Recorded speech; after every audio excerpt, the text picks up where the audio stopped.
G'day guys, kia ora, goeiedag, my name is Wildkard, welcome back to my channel. Thank you for watching the Wildkard Rugby Show. Like, comment, and subscribe. And yes, I am a little bit worked up because, you know, as much as I'm a big fan of the Springboks, it is really heartbreaking to see the All Blacks lose the Freedom Cup. Congratulations to the Springboks. Rassie Erasmus, truly a genius at rugby. After 15 years, 15 long years, after losing this exact matchup a couple years ago after winning the first game at Mbombela, Rassie has done it. Brought the Freedom Cup back home to the land of the Rainbow Nation. And congratulations to all of you South Africans. Lekker braai for everybody, okay? And yes, I'm going to go on a little bit of a rant about the All Blacks because, you know, I apologize in advance for all the All Blacks fans out there. I know I'm an Australian. I'm not a grown-up, die-hard All Blacks fan. But there's one thing I know about the All Blacks, right? And this is something I learned as a child. And I learned it from the greatest All Black player ever, Richie McCaw, okay? And the word is respect, okay? I might not be the biggest All Black fan. I might hate the All Blacks every year for beating the Wallabies over the Bledisloe Cup. But there's one thing that I do have is respect for the All Blacks. And what was, amazing to me when it comes to respect from the All Blacks and what I learned from Richie McCaw was that when the All Blacks was playing in Brisbane, when I was in high school, Richie McCaw went and used our gym. And after the gym session, he came to us to have a photo with us because he knew that was the way to say thank you for allowing him to use our gym, right? To thank us, he came to our training session after school to visit us and have a photo with us. That is respect. We didn't have to queue up and get outside the gym and get a photo with Richie McCaw. He came to us to offer us a photo because he respected the privilege to use our equipment. I was blown away by Richie McCaw and the class that he showed to give us an opportunity with him. We didn't have to beg for it. We didn't have to fight the media scrum that was following him around to get a photo with Richie McCaw. He came to us with the media behind him. That is respect. And the word respect is something that has gone out the window at New Zealand rugby. And it is from the top, this guy, Mark Robinson, he's the CEO. He's taken the word respect and completely shit it down the drain, okay? And he shit it down the drain when he announced the replacement for Ian Foster before the Rugby World Cup. And, you know, Ian Foster, you criticize him all you want. He might not be the greatest coach ever. He might not be a lot of people think he's a bad coach. Sure. There's one thing that Ian Foster knew. He understood the word respect, all right? When Sam Kang was under pressure for losing at Mbombela 2 years ago, 2022, he didn't fire Sam Kang. Everybody's asking the captain to be replaced. Despite Sam Kang wasn't performing, Ian Foster kept his man because he respected his own player, okay? Jordie Barrett wanted to play center. Ian Foster gave him the opportunity in the black jersey as center, despite the fact that he wasn't completely ready at the time. Because of respect. Riku Ioane wanted to play center. Ian Foster gave him the chance because of respect for his own players. When everybody was asking for Ian Foster to get fired, his own team, the entire All Blacks team, unanimously backed him to continue as head coach because of respect for him and his decades-long work behind the scenes with the players because of respect. Okay? And now, look what this guy's doing, right? He's putting All Blacks versus Fiji in America. Where's the respect for the fans that want to see this game? Mark? Where's the respect when you have the All Blacks tour South Africa and putting the Rugby Championship out of the way for money? Where's the respect for your fans? Where's the respect for the people that wants to watch 2 games of Bledisloe Cup? Where's the respect for the history of the Rugby Championship? And you wonder why the players like Richie Mo'unga, Shannon Frizzell, prime of their careers, no interest in continuing their legacy as an All Black. Because they saw firsthand the disrespectful, absolute, awful human being, this guy, shitting the brain down the drain, selling the team to Americans, to Silver Lake, and then immediately sending out all the money to the provincial unions, and it's gone. Millions of dollars already gone. How are they gonna make money back? God, let's just have more games with the Springboks. That'll draw people. Have more games in America. That'll make more money. You know, fuck the fans in New Zealand who wants to see All Blacks versus Fiji. Alright? You wait like what? When was the last time the All Blacks played Fiji? 2 years ago? 3 years ago? I think it was during the lockdowns. Yeah, fuck them. You know, despite the fact that a bunch of your players are Fijians, you know, screw that. Screw those fans. Let's put it in America. For the Yanks. It's disgraceful. Disgraceful. And this loss today is not because Razor Robinson, not because of the players, not because of the captain. It's this guy. He's 100% the reason why the All Blacks in this downtrend today. Because the fundamental backbone, that is the foundation of the All Blacks, the word respect, he has taken it and shit it down a drain. Anyway, let's talk about the game. So, yeah, this was incredibly highly contested game between the two teams. I was very impressed by the way that Springboks came out of this game and played a much wider game than they did last week. Again, showing different styles, showing that they can play the wider game, and something that the All Blacks had a lot of success last week, which was getting Caleb Clark through those wider channels. The Springboks was able to play their own wider game and shut those channels down, and the All Blacks could not score any points, right? Score any tries. And also, I talk about this every week. If you go out there, you just want to walk away with 3 points and milk a win, you're not going to win it. The Springboks backed themselves out there, right? They could have easily kicked the penalty at the end and stayed 4 points ahead. They went for the try because they wanted to make a statement, because they wanted to show the world that they had to play rugby, not to just milk a win, right? And take the Freedom Cup home with a 3-point kick goal. They backed themselves. They had the yellow card advantage. They went for the try and they got it. The All Blacks, early in the game, exact same situation, had the up momentum, got the yellow card for Jasper Visa tackling the halfback. What was his name? Tackling the halfback without the ball. All Blacks said, hey, are we close enough to kick the penalty? Is it right in front of the goalpost? Yes, it is. Let's take the 3. And you wonder why, when the time counted, late in the game, they can't score. Line-out throwing gets stolen. What? You spend the whole game not doing any line-outs, and you wonder why you want to score a line-out try. It's not going to happen for you anymore. Because your whole game plan is to try to walk out of this game with an easy 3-point win. You didn't have the confidence to back yourself. This is not the All Blacks I knew, to be honest. The All Blacks will be the team last week that will be 10 points behind and come back and win it by scoring 2 tries. You're right? Something that the Springbok did to them. The All Blacks will be the team that backs themselves when they smell blood and go for the try instead of just milk 3 points from 40 meter out and D-Mac misses 2 under pressure right in front. That's not the All Blacks I know.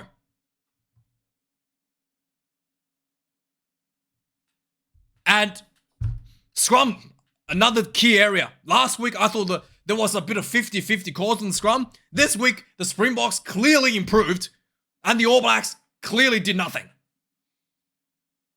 The Springboks clearly studied how Tyrell Lomax liked the scrum, and just dominated him. Incher dominated him, and then for some reason, they kept Tyrell Lomax for 72 minutes. Is Fletcher Newell someone not good enough to put on the field for more than 5 minutes?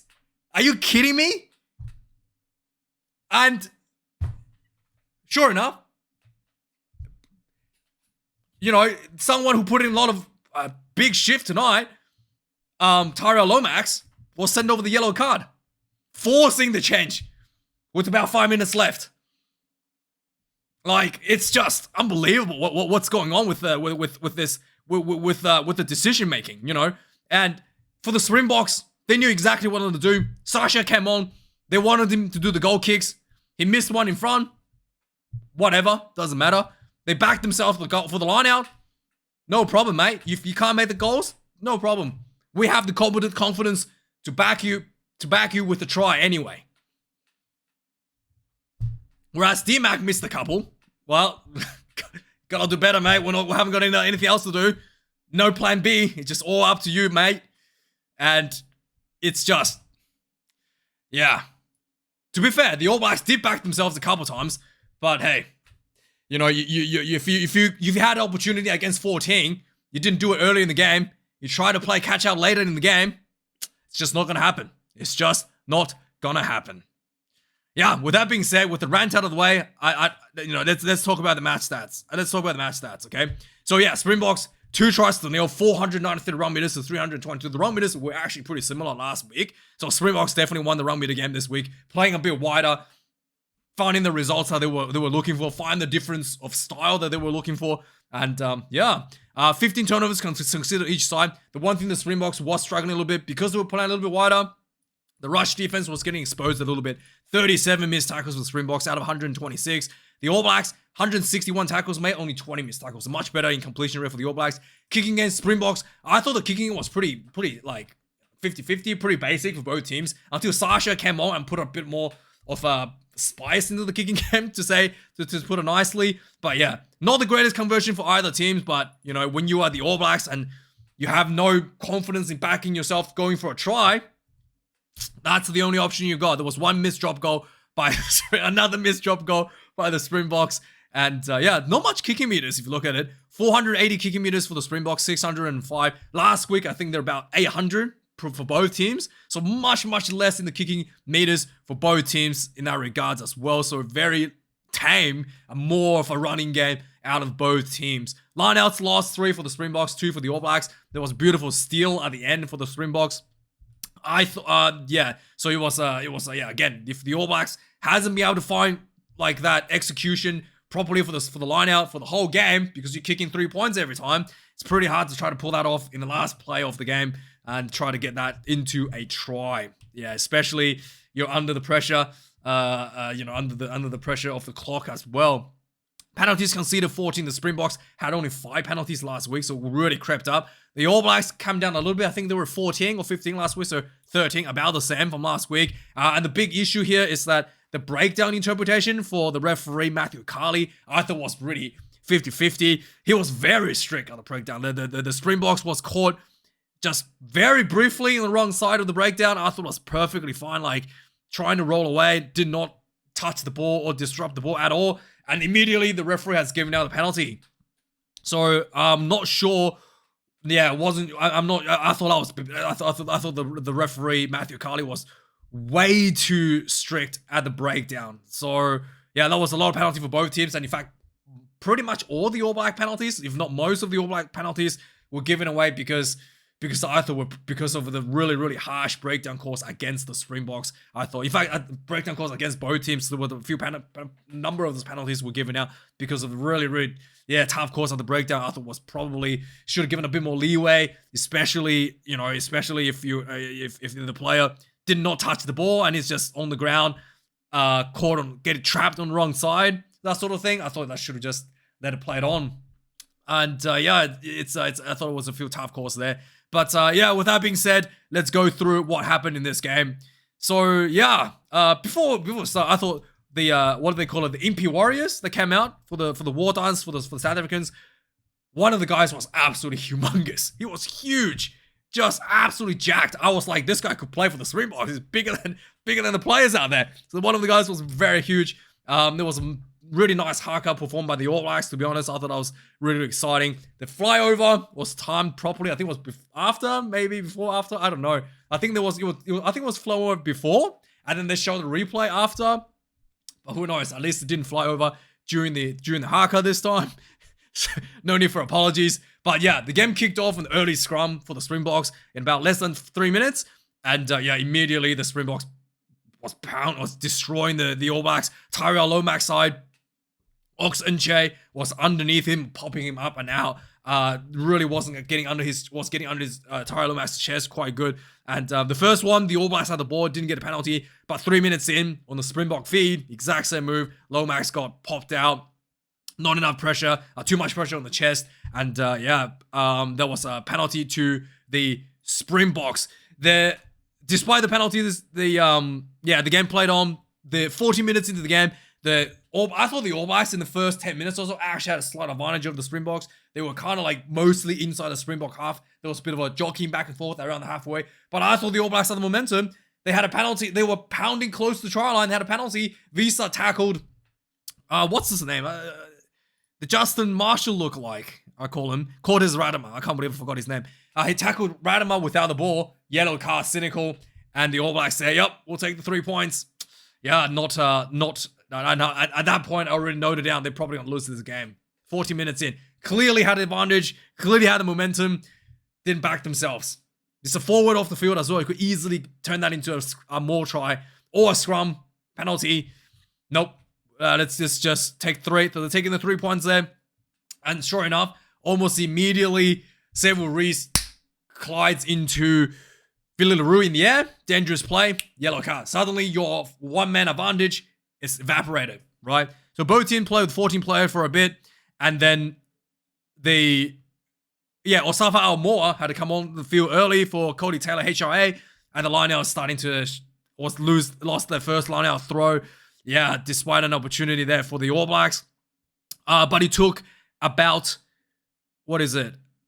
Yeah, so 22 minutes into the game, there was a, what happened here? Let's just look at the summary here, because I've got the timing wrong. Yeah, so they All Blacks got the first point 14 minutes in, and then the 28 minutes into the game, before 20 minutes, the Springboks actually had an opportunity around the 20-minute mark to go for a penalty.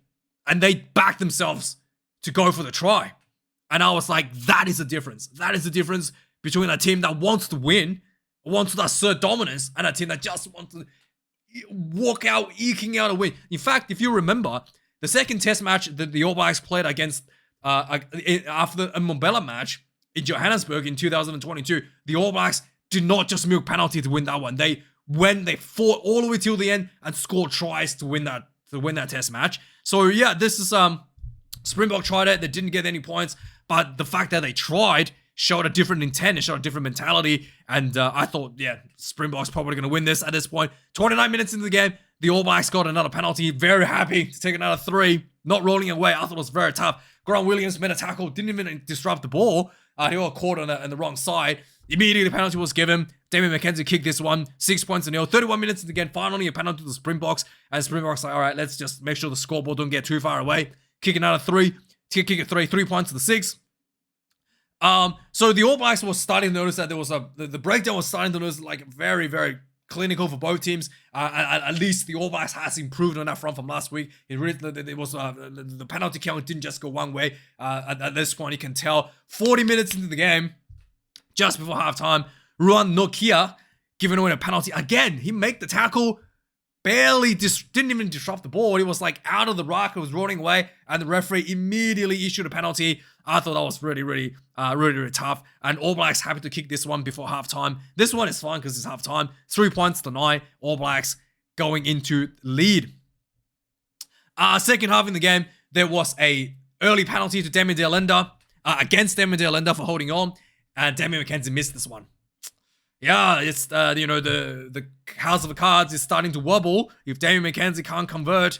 And Damien McKenzie once again under pressure, not able to perform. This is something that's been a plaguing issue for McKenzie. Even in Super Rugby, he will kick like 100%, and then suddenly there's one goal that you have to make. He will miss that. That's been a plaguing issue for him for a very long time now. And then 48 minutes into the game, 46 minutes into the game actually, Springboks had an opportunity for another penalty. They go for the line out. They back themselves.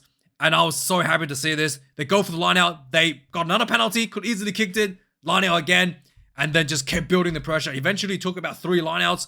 The ball came out. Flat ball, crash ball, flat ball, crash ball. Went back to their basics. The power game. Sia Kalisi got the ball flat. And then on the front foot, crashed over the try line. Too much power. 10 points tonight. Springboks lead by 1. There was a weird situation here after this around the 53-minute mark. The Sasha Feinberg was doing some weird cross-field kick and it was charged down. And the All Blacks had a rush defense going up. So Several Reese was in offside position. With the charge down, he just picked out the ball and it was like, nope, you're offside. You can't pick that up. That's pretty weird. I thought, yeah, also that was a bit weird. And the referee's like, nope, TMO looked at it. Penalty. And then Sasha Feinberg and Ngome Zulu kicked this one. 13 points to 9. Springboks lead. 57 minutes into the game, the All Blacks did actually try to back themselves a little bit. They went for the line out, but wasn't able to convert. But eventually, they got another penalty. Again, Ibn Esbeth, they were pounding the try line. Ibn Esbeth probably deliberately wanted to give this one away, just to diffuse the pressure. Had one hand over the ball. This one was a deserved penalty against Ibn. He had one arm over the ball, trapping the ball in the rock. Penalty to the All Blacks, and All Blacks went, yep, we're having to take the 3. 2, I think maybe the Springboks probably wanted to see that. 13 points to 12. Springboks still leading by 1. 62 minutes into the game, there was a yellow card to Willie LaRue for deliberate knock-on. I thought this was maybe a little bit rough, a little bit harsh, because he looked like he might be in a position to regather the ball. But hey, it is what it is. He didn't knock the ball forward, and it wasn't able to regather it. I thought it could have been considered a genuine attempt, but okay, fair enough. Willie LaRue was sent off, and so the All Blacks again playing against 14 players. 66 minutes in, another penalty was given to them. They decide to go for another kick from about 50 meter out. Yes, I think there was one with Damien McKenzie missed about 40 meter out. Again, just yeah, it was a little bit disappointing. But the All Blacks did back themselves a little bit as well. They were building. Scotty Barrett knocked one on in a pretty embarrassing situation. And then eventually, 66 minutes in the game, the Springboks, with a play in the bin, decide to go for a penalty kick 50 meter out. Sacha shanked that one. Yeah, but that's, again, when you're playing the bin, that kind of makes sense. And eventually, 69 minutes in the game, it's really funny. I actually wrote here, Tyrell Lomax still on the field. Where's Fletcher Newell? And sure enough, 2 minutes later, 71 minutes into the game, 73 minutes into the game, Tyrell Lomax, there was a little kick over the top of the Springboks. Tyrell Lomax blocks this one, basically steps into Cheslin, and then, blocks him and knocks him over. Yellow card. And I was like, he should have been taken off 10 minutes ago, right? And then, with the play in the bin, the Springboks are currently leading by 1, 13 points to 12. They could easily kick a 3-point because Lomax will be off for the entire remainder of the game. They could easily kick that and then make it 4 points lead, right? Because a 4-point lead is the same as a 6-point lead, right? Because New Zealand has to score, try to win that one. But the South Africans wanted to make sure that they maximize their chance of winning. They backed themselves, knowing that there's a forward in the bin. So they went for the line out, they went for the maul. The maul didn't go anywhere. Malcolm Marks looked up. There was Several Reese defending the blind side. And by the way, Cheslin Kobe did the line out throw for some reason, just to make sure the maul set up a little bit quicker, I guess. But anyway, the setup, the Malcolm Marks saw Several Reese, just ran straight into him. The weight and size just bumped him over the try line for the try. Sasha couldn't convert this one, so Springboks lead 18 points to 12. But yeah, with 14 players on the field, the All Blacks didn't back themselves when they had the opportunity. Clock ticked out, and wasn't able to pull out this one. History's been made. It was 4 wins in a row for the Springboks this time. The last time the Springboks beat the All Blacks 4 times in a row was in 1949. And this was, obviously the Freedom Cup since 2009. Anyway, that's the review, guys. I apologize for the bit of a rant on the All Blacks. It is very disappointing. And we'll have to see what the All Blacks media is going to make of this.